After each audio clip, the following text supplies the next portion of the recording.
So this particular session is a session about technology game changers for your accounting practice. And what we're going to talk about is the fact that there's a lot of technology out there, and it might be kind of hard to decide what you need. So we have some experts here who are going to help you with not the specific decisions of, here, buy this program, it's the best thing you've ever heard, but instead just how to make the decisions about what kind of technology you need. So I am joined today by Marty McCutcheon next to me. Marty is the owner of Marty McCutcheon CPA. And then next to him is Jim Boomer, the CIO of Boomer Consulting. And at the end of the table is Alexandra DeFelice, Senior Manager at Moore Stephens North America. Alexandra is co-anchoring this event with me.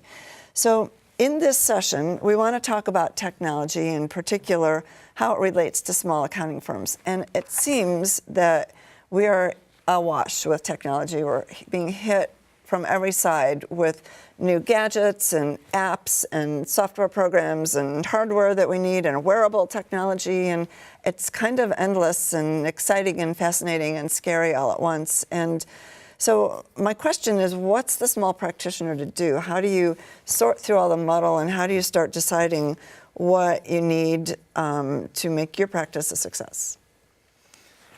Well, I can kick us off here. I think I'd start with my advice is that you don't have to go at it by yourself.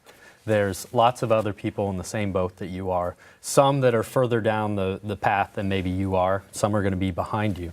And so I think my first piece of advice is to really make sure that you are leveraging your peer networks and joining groups that will bring together people that have common needs. And that's a way to really fast track the information gathering, the decision-making process. The second thing, I think, is just getting involved in events like this, which is great because you don't have a whole lot of travel. But there is also a benefit to doing face-to-face events. And if you do a peer network, obviously you're going to need to be there. But also face-to-face conferences, you can get a ton of information about the hottest trends, the greatest tools. So no, you're exactly right. Face-to-face conferences and just being able to talk to your network, get you a group of people that are just like you, ask questions, because I get emails, I don't know, about 15 a day of, hey, try our new product, and it's paralyzing. You get everything to, like, what do I do? And then be able to talk to your peers really helps. Yeah, and we're a consultant to the profession and to CPA firms across the country, and I often get questions about specific technologies, and I don't know the answer, but I know people that do, and I know people that have gone through the process at looking at all the alternatives, and while I might know it from a high level, I'm not an expert on it, and so connecting people. So really, it's about staying connected and not feeling like you have to solve all the problems on your own and within the own four walls of your organization as well. Yep. Now, Jim, you said something about joining groups where people have common needs. Could you elaborate on that a little bit? What kind of groups are we talking about? Well, there's a wide range. And typically they're separated by firm size. So you've got peer communities within the AICPA at the state level. You've got private organizations like our own that have peer communities as well.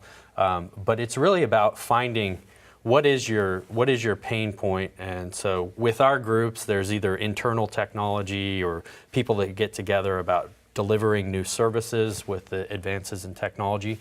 You have to find a common point and then look for a group that meets that need, and then you can have discussion among other people that are in that same boat. No, you're right, because every piece of technology that I use is from my peer group. So I have a peer group of tax professionals called Tax Coach, and we all get together, and that's where we get everything that I use came from that group, and people just saying, hey, try this out. So it's kind of a nice, it shortens the learning curve. So. And one other thing, sorry, Gail, but one other thing that Marty and I have talked about previously is that it's not just the groups that are exactly like you either. So you can learn a lot from people that are different from you. And so an idea of looking outside of the profession, I think, is important. Sometimes we get hung up and say, well, we can't use that tool or we can't do that process because they're not CPAs or they're not CPA firms and they're so different from me. And yes, we have some uniqueness to our business and to our profession, but there's a lot of things we do that are very common across businesses and can be learned from professionals outside of our industry. And Yeah, I mean, because we do the same thing as financial advisors, insurance agents, anybody that's providing a professional service, they have the same processes as we do. We just call them something different. So a lot of the things that I use are used by other insurance agents and then other folks, other financial professionals. So it's not CPA or accounting specific. I think law firms are a really good place to go because they seem to be ahead of the curve than in comparison to accountants. Yep. And they have a lot of the same issues in terms of client confidentiality, and they're very conservative. And so they seem to be a few steps ahead. And so to look at them for a model, I think is a good idea as well. You're right. So. Now, Marty, when did you start your practice? I started in 2006. Okay.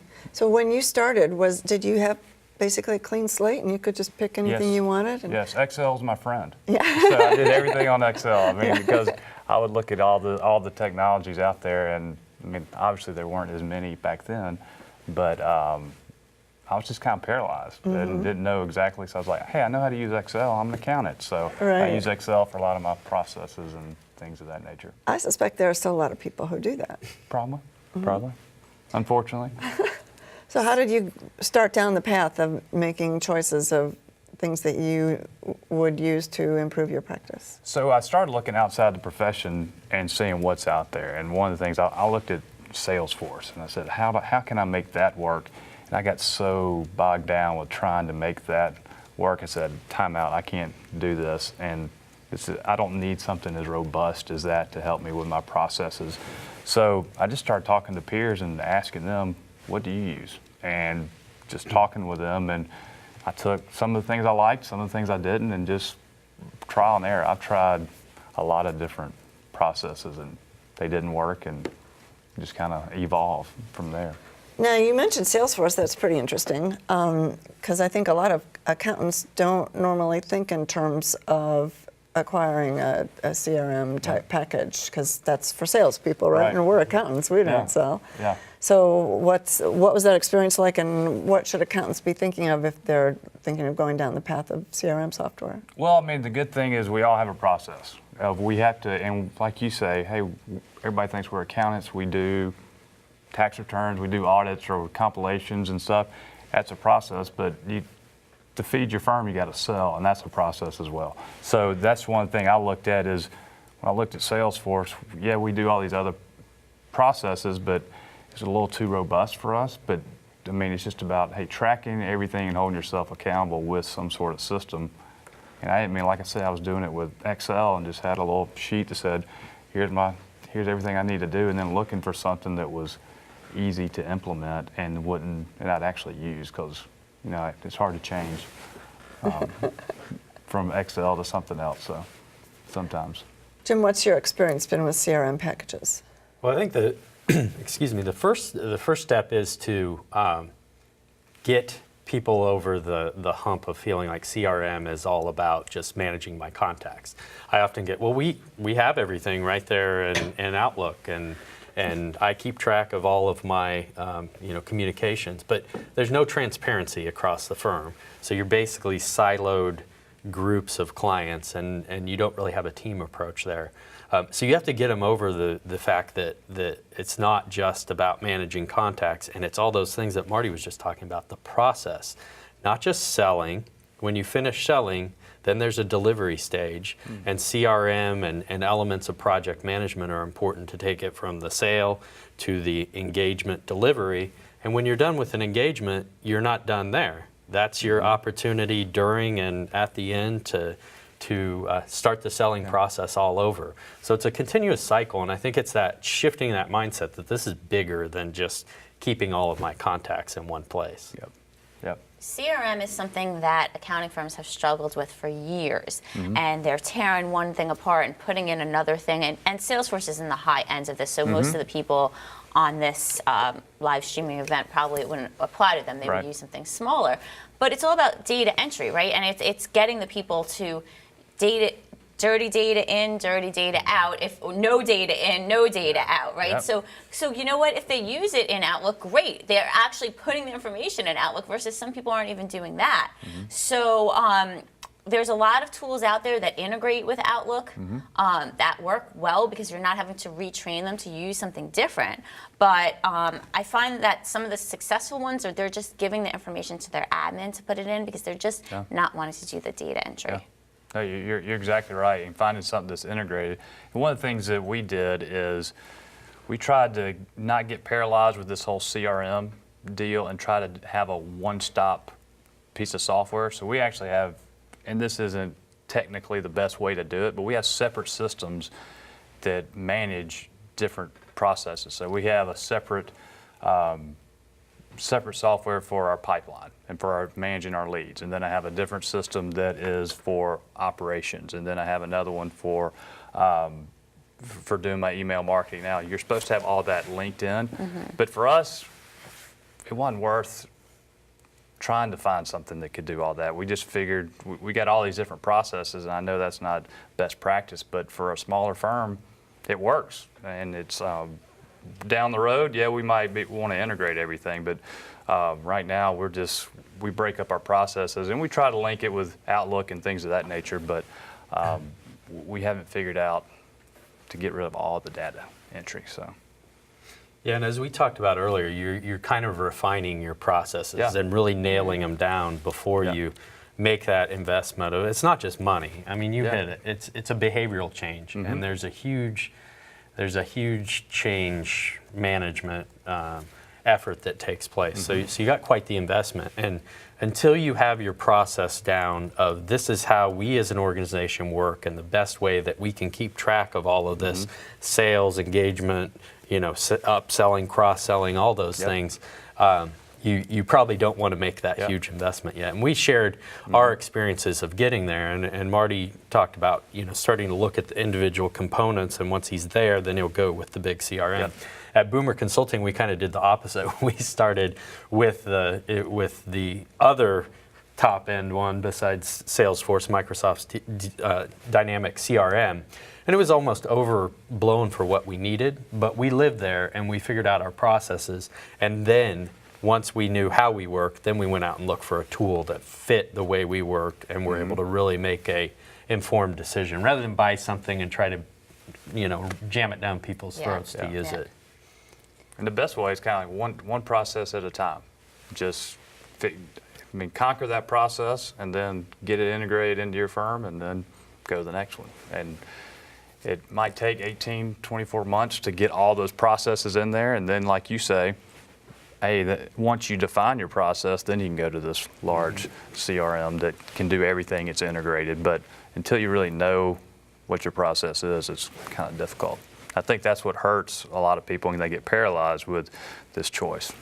So I think this is pretty interesting because I think a lot of accounting firms don't think in terms of CRM, especially a small practitioner like yourself. And so could we say that a CRM / project management system would be a game changer for a small firm or for a small to medium-sized firm, and something that there maybe isn't even on their radar? it was for mine. Yeah. It is amazing when we got a CRM for our operations and our delivery.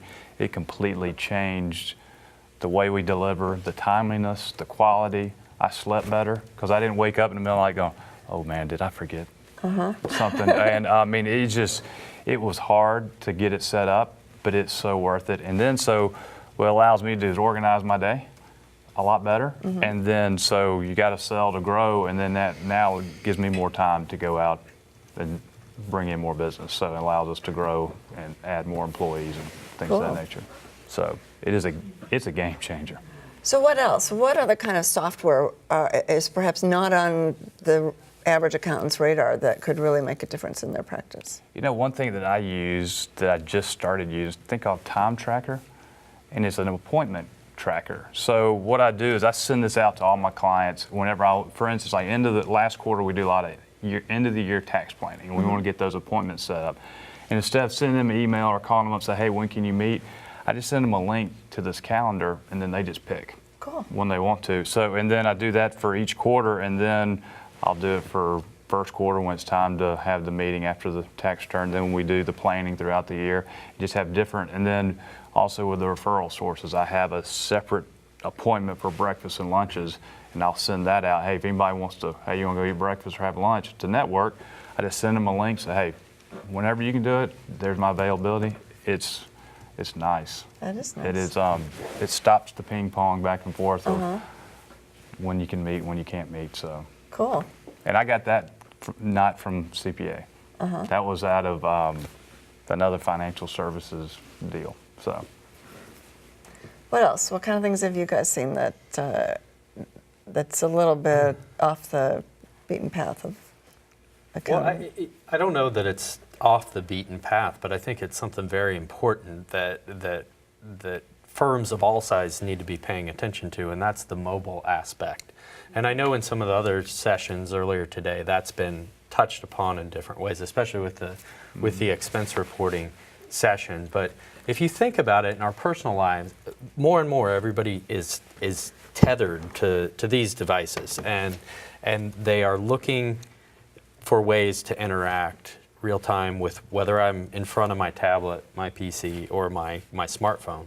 And I think firms got to be ready for that. So when they're looking at any of these solutions that we're talking about here, keeping an eye on mobile is very important, and asking about what is the provider's mobile strategy. And there's this concept of mobile first that I think is very important, where developers are starting to create their solution from the ground up with mobile in mind, and then extending it out to the desktop. Whereas in the past, it was start with the desktop and have everything you can do.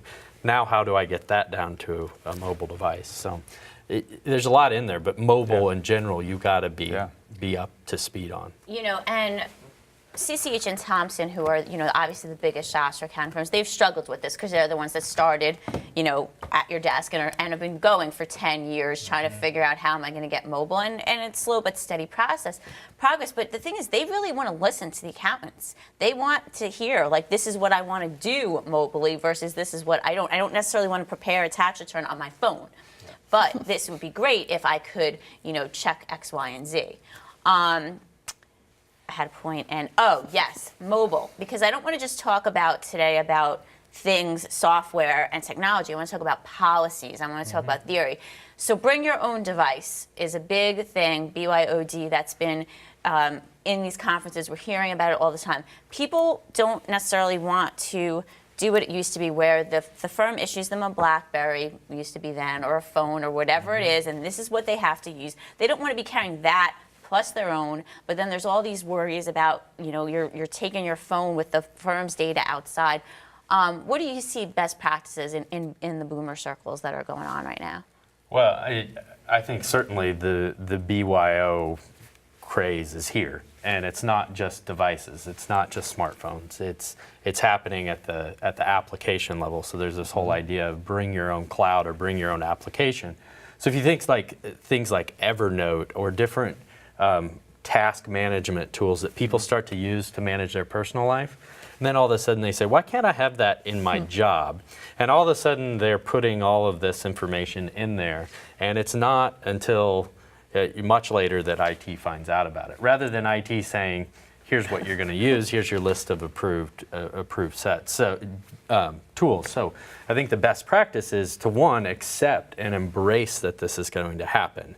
It's not going to go back to the old days where IT is command and control, and here's what you're offered, that's what you get, be happy with it. It's going to have to be, how do I balance allowing people to do the work they need to do with the tools they choose, with balancing that with protecting the enterprise and client data and sensitive data.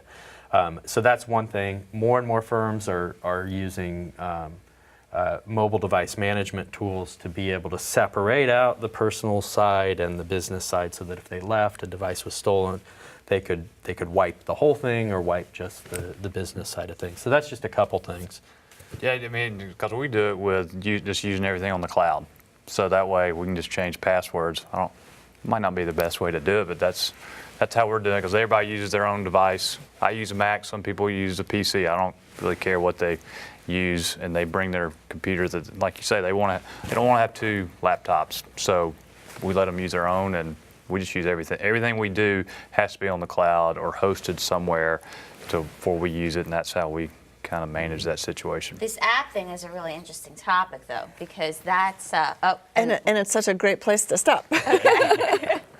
So we're just going to post a quick reminder about our sponsor docket on the screen. So this is just some information about our sponsor that's available to you.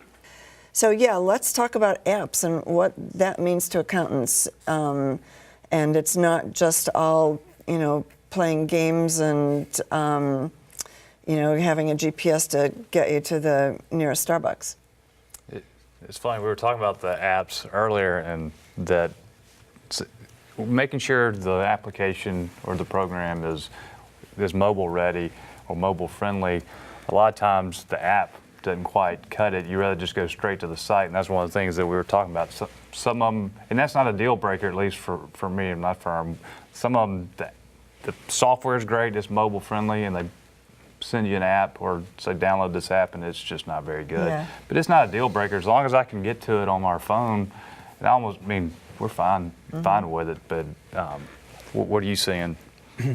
Well, so I have a little bit different take. I agree that it's hit or miss with the native mobile apps. Some you're better off to just go to the site on your phone. But when solution providers get it right and figure out the things that I need to do within their app, and it is the ease of use is there, then I far prefer having the app there. And Gail, you mentioned another thing, not just playing games. I think the most successful apps make you feel like you're playing a game to do everyday tasks. And I mean, we see this coming up, especially in the cloud accounting applications, to almost make it like something that people want to do every morning when they pick up their smartphone and start to make it. And it's the whole idea of gamification that's happening primarily at the mobile level, but also just in software in general. What kind of apps are you seeing out there that could make a difference in accounting firms, and that not just the app version of a desktop product, but things that are kind of unique and new and interesting? I like the QuickBooks Online app. It's great. Yeah. We like that a lot. What particular functionality about it? Because I know a lot of people knew the old QuickBooks Online. It kind of had a bad rep for a while. And now It won. Yeah. So talk about the app. What, again, saying I like it, okay, that's pretty broad. Yeah. So what about it makes you like to use it, enjoy using it? What features? I can just go, I don't use it for my clients. We use QuickBooks Online for our firm, and I just can go look at things and just go. I can just look and see if I have a question about something that's going on in our business. It's just easy to use. I'm not going to run reports. You can't run reports or anything on it, but it's just, hey, just different. You don't have to fire up your computer to look at what's going on in your business if you want to see some transactions or things of that nature. You accept payments, you can do things of that nature. So it's because sometimes we'll take a payment right there, and so that's what we like about it. So. Right. What else? How much time do we have? Yeah. I'm a heavy user of mobile applications. So I just closed down Evernote, which I use on a regular basis to be able to take a note on any device and have it shared across those. So I have it at my fingertips. So I had a few bullet points here. So I just shut that down. The other big one, which you talked about, expense reimbursement. We use the Tally application and their mobile app, and I think Gary had talked about when he's at the airport, he takes a picture and doesn't have to think about it. I'd second that. I'm done with my expense reports often before I ever get off the plane. And if not, within 5 minutes of when I get back. Beyond that, we are Google users, so we use Google Hangout, but I don't think it has to be that. Anything that allows you to collaborate with people remotely. And so with Hangouts, if I get an instant message, it doesn't matter whether I'm sitting at my desk and available and the whole presence that I'm there. It'll still, if I'm logged in on my phone, it'll still come through. I can respond. If we need to have a face-to-face discussion, I can fire up video. But you have that with Microsoft Link, and you can do it with Skype and some of the others. So that's another one that's very big. Our document management system would be another and we use Box, and I can get to anything, any place, on any device. And then the final one I'll mention is our voice over IP system, and we use 8x8. So I can log in right here on my smartphone, and it can become my office phone. I can get voicemail. I can call out of it, and it'll look like I'm sitting right in my office. So can we go back to actually traditional accounting firm software or whatever it would be? I don't know if it's software, if you call it software anymore, if it's in the cloud. My two big things are document management, obviously Docket being one of those vendors, and workflow. So people are still struggling with document management. I still go to a lot of firms which are very scary. If you light up a match, it's going to go down. So where do you see most people at? We're talking about the smaller firms here, not the top 100 firms. Where are firms really at when it comes to document management and workflow management, and where are some short steps to get them to improve, whatever that means for them? They're all over the place. I mean, a lot of them don't have any processes still with the paper, and they're using a little bit of everything out there. I mean, any piece of software that's not accounting related, they're using it, and it's a kind of a broken system. Like we use a piece of software that is very scaled down version and it works fine for us, but for a larger firm, it might not be a good idea. So what is it that you use? We use Atom. It's just it's a little workflow software, and we just utilize the workflow management piece of it.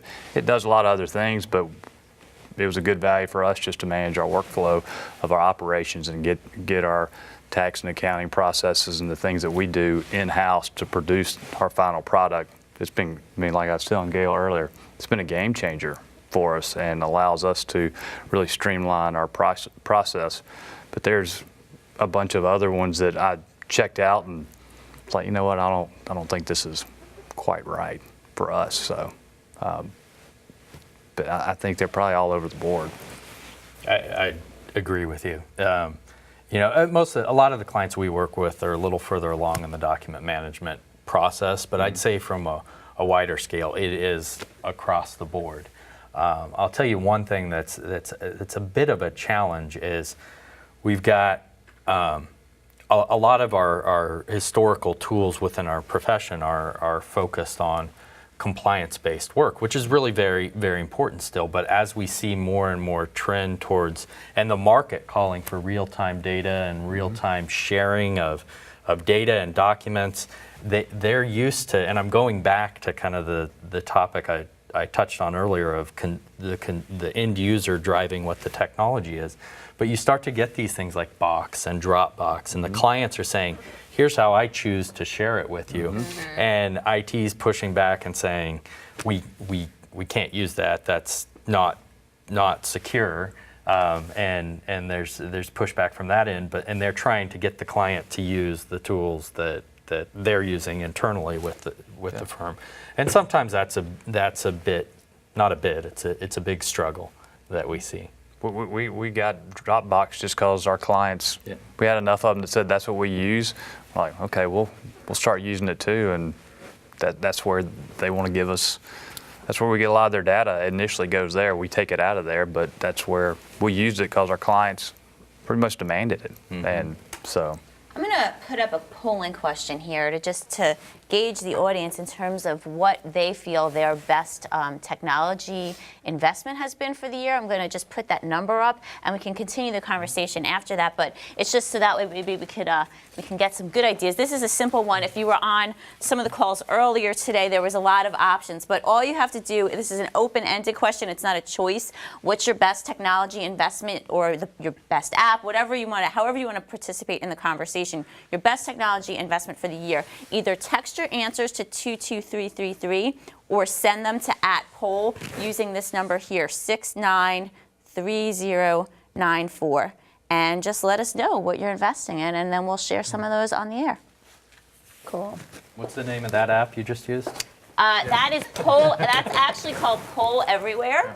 And interestingly enough, I was in a LinkedIn group and I put out a question that we were going to be doing this today, and I wanted to know what is some of the polling software that you use, and I got several suggestions, 4 or 5 different suggestions from people. Mm-hmm. Some of them were accountants, some of them weren't accountants, and it was really useful. I love LinkedIn for stuff like that. Yeah. So speaking about social media, okay, I think we're still living in this split mindset of, do you allow social media in your firm or not? And if you do, how do you control it? Do I allow it? So do I let my employees? Like be on Facebook from their desk and all that. I don't care. I mean, as long as they get their work done, I mean, they need a break. I mean, they got to do that as long as they're not out there posting crazy stuff. I mean, the way we operate is here, this is what you have to get done, and you have to answer to it if you don't get it done by the due date. What they do in between, we don't care. I mean, they can, and we utilize it for communicating with our clients and prospects all the time. So it's kind of, it'd be hypocritical saying, hey, I'm going to use social media to promote the firm, but no, you guys can't. Well, I think that's a really progressive mindset, and I think that's the idea, is if you can control it to some regard, right? Mm-hmm. So you can say, there almost has to be like a policy, even if it's written or not, to say, well, you can be on it, but if you're going to mention work, it has to follow X, Y, and Z standards. So what are you seeing, Jen? I think the guidelines are important, but I don't think they're all that different from what we had in traditional, work environments of, if you went out to a client event, this is how you act, and these are the things that you say and you don't say, and how you dress, and it's being professional. I think those guidelines are fine. Trying to control it and lock it down, I think, is wasted effort. First off, I don't think it's a technology problem, it's a management problem. I hear that over and over. But what I mean is that if I was on Facebook all day, I can't get my work done. No one else can. So if you're effectively managing your team and holding each other accountable and really have your eye on what people are supposed to be accomplishing, then they aren't going to have time to be on Facebook all the time to meet their goals. And if they do that, then it's going to become very apparent. It's been very beneficial for our organization to use social media to extend our reach beyond what we have ever been able to. Oh, I know one other point I was going to make about that whole time wasting thing is, if you have an employee that wastes time on Facebook or any of the social media sites, and you take that away from them, they will immediately go and find another place to waste their time. So there are plenty of ways to waste time. Yes. So are you seeing any firms instituting policies specific written policies for how their staff uses social media tools or smartphones, or, how their staff incorporates these personal breaks into their day? Yeah, so the firms that are doing this have kind of taken the approach of, a lot of them have had a remote access policy, and then they've taken that and extended it out to make it like a complete mobile policy, or a mobile policy, and then they're also building in social media as well. So there's a lot of guidelines of what you can and can't do, and there's training too, and that becomes part of orientation. So I kind of mixed multiple there, but all of those policies are starting to gain more and more traction. And a couple years ago, that wasn't the case. The behavior was way ahead of what people were able to keep up with in terms of having policies in place. So I'm seeing some firms actually coach their, especially partners, on how to use LinkedIn in particular for getting clients, so figuring out what groups you're supposed to be following. If you go for a certain niche, that you can follow that group and you could follow your clients, and you don't necessarily have to be totally active, because some people they're the opposite. They're shy. They don't want to be posting and being up there all the time. But if you teach them just to say, hey, I saw an interesting article, and you post it to a group that's relevant or whatever, that you can actually get clients that way. And that's why I think letting people in your firm access social media, you can learn from them. They can come, if you let them on social media, and you empower them, and obviously say, hey, don't be a knucklehead the way you post, but they can come and say, hey, why don't we try this? So-and-so's doing this. It's kind of, you have more eyes and ears out there that can help your strategy. So. And what about using social media as a business tool? What are you seeing in that regard? So like you said, you use Facebook. Yeah, we use LinkedIn and Facebook just for posting articles and write, and we usually post once a week. So try to put a topic that's interesting to our clients, prospects, and just anybody, and it really it helps. I mean, that way, I mean, we as CPAs, a lot of times we don't. Everybody thinks a CPA is a CPA. They don't really know there's a difference. So being able to kind of educate people and let them know, hey, okay, I'm different than the other CPAs out there, and it helps. It helps. How do you know it helps? That's another thing. Like, is it working? What's the ROI? How do they know? How do they know? The phone calls I get, and the emails, and just the people that just increase in business. And you can see when in the email responses when I send something out, and just the referrals that you get, and you can look at the activity before you were doing it, and then they look at the activity after I started. It's a big difference. I mean, that you can, because there's nothing, at least for me, there's nothing really attributable that I'm doing different now than what I've done in the past, except for trying to just make people more aware of what service do we offer, how do we, and just demonstrating our capabilities via social media. We don't buy the ads or anything like that. We just post content. So, but that's been an ongoing debate with any type of marketing. Like, how do I know that advertising in this is working, or how do I know that making all these phone calls is working? The answer is none of those things usually are the one thing that worked. I mean, I can't remember the exact number. It's like 5 to 10 touches to typically make to close a sale. In professional services. And those touches can be all kinds of things. And this is another avenue to be able to do it quickly, efficiently, and really be able to reach out to people you never would have. I mean, by joining groups on LinkedIn, you can find what you have in common.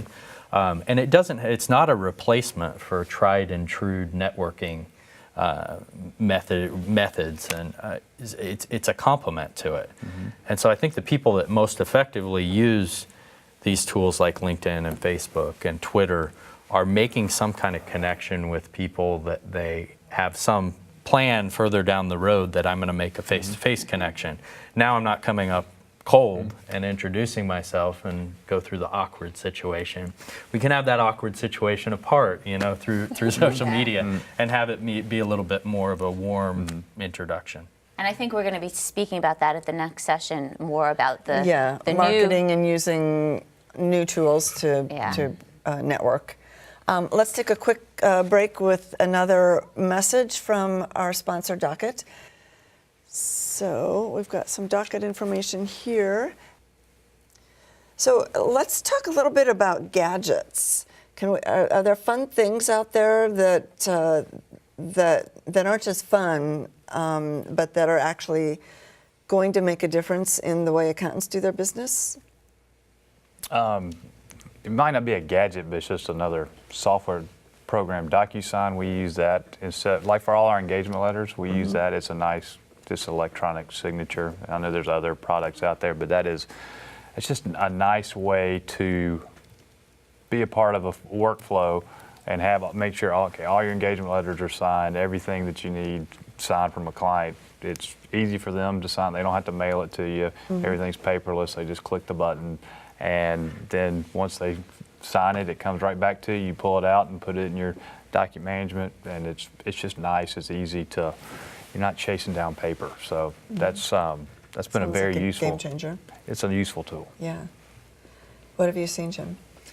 Well, I'll be a little ahead of what we see right now, and again go back to like the consumer market. If you look at what's happening in the home and with wearables and the digital thermostats and lights that can be controlled by mobile applications. At first glance, people are like, what's that have to do with accounting and business? All that stuff is eventually going to come into the workplace. And devices are going to be connected and talking to each other, which will add huge efficiency gains. At the same time, it's going to add major security concerns as you want to make sure that data is being passed around securely. But I think that's the big thing, keeping an eye on, and the term for it is Internet of Things, as more and more things are smart. You know, my TV's smart, the thermostat, you can buy pretty much all kinds of appliances and devices that you can control from anywhere and do things that blow my mind that I can't ever imagine myself ever doing with them. But I think that is a big one that's probably a little further down the line, but is going to have an impact.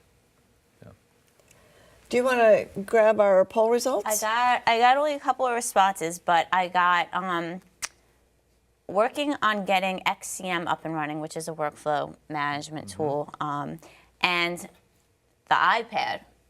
You know, I mean, it's really interesting. 2 years ago, maybe I saw a couple of managing partners with their iPads just basically sending emails. Now, I mean, they're using it for everything. They really are. I mean, I still think that they have a long way to go. I use Excel a lot. I know there's some apps that you can put in there, but it's just not the same for Word and Excel and making comments and marking things up, you know, but it helps, and I think there again, just like with the how does it work with mobile? A lot of even conferencing softwares, they're not ready to be on an iPad. But so I think it's important to really ask those questions before you buy, before you say we're going to get rid of laptops. I mean, when are we going to get rid of laptops? There's a question. Honestly, we're starting to see the first trend of it. It's not necessarily coming from the iPad, but it's coming from, and some would argue that it's not a true tablet, but the Surface Pro 3 has come out recently, and we're seeing some of the larger firms that we work with looking at those as a complete replacement for both the tablet and the laptop. Now they're not going to make everybody take those across the board. They're doing sort of a CYOD, choose your own laptop, or CYOT, that they'll give them 3 choices. They can have their big workhorse with the 10 key. Those will probably be the people that don't travel much. They will have their more mobile laptop, and then the Surface Pro 3. So I think it's already coming, but it had to get a little there had to be a transition period where touch just worked a little more like what I was used to with mouse and keyboard. And iPad is very useful for a lot of things. It's just still evolving, I think. I can use the iPad for consuming data, but I can't create things with it. Some people get really some people are slow adopters, and others are so excited that they want to bring everything on, but proceed with caution, kind of. Well, again, in the spirit of the holidays, we talked about we're trying to focus on you know, business-related stuff. So, and the fun stuff, if you could buy one thing for Christmas for yourself or someone else, what would it be? Or Hanukkah, or whatever you celebrate. How about it, Jim? What do you want to do? Well, unfortunately, I already went out and bought it, which was another smart TV for my basement. But I'm trying to think what I would. Really, I think one of the things that I've had my eye on, and it's not one thing, but I just talked about it, was some more of these smart devices in my home. So whether it's the thermostat or lighting, but I just like and even security system. We have one, but can I control it from afar and make sure it's enabled and that kind of thing? You were looking at doing the smart home, so I'm interested to, I don't know if I'll have it by Christmas, but we're trying to figure out, all right, how can you make your home smarter? So with all that technology, so that's our fun deal. Cool. Okay, let's post one more message from our sponsor Docket on the screen. Some more information for you, and actually a free ebook, so you have a special offer that's being made available to our attendees today. And Marty, I've got a question for you. If you were starting your practice today, if you were fresh start all over again and taking the knowledge that you have now that you didn't have in 2006, what would you do differently from a technology standpoint? I would utilize a simple pipeline software. Just something that I could track my pipeline for my sales and making sure all the leads that I have, I've properly touch those leads and create a process and utilize a piece of software to do that. And that would be the number one thing, because once you get that, you'll have revenue, and then you can do a lot of things. You can't do anything without revenue. So that's what I would do. Systematize that part of your business first. So. And Jim, if you were advising someone who's starting their own practice, what are the top things or the top thing that you would recommend to them? I think process is big. I'd start with process, and it doesn't matter if you're starting a new business or you want to start anew in your existing business. If you take a step back and look at what you're trying to accomplish and really do a deep analysis of your processes and then start to look at the technologies that support that, I think that's a huge game changer for any business. We've done it personally. We've had several of our clients go through that in different areas of their firm with like the Lean Six Sigma methodology. But process is so huge, and we've been talking about it for years, but we're actually seeing people really take action and do a deep dive. And we've done it ourselves. You know, it's not without pain, but in the end, you're further ahead.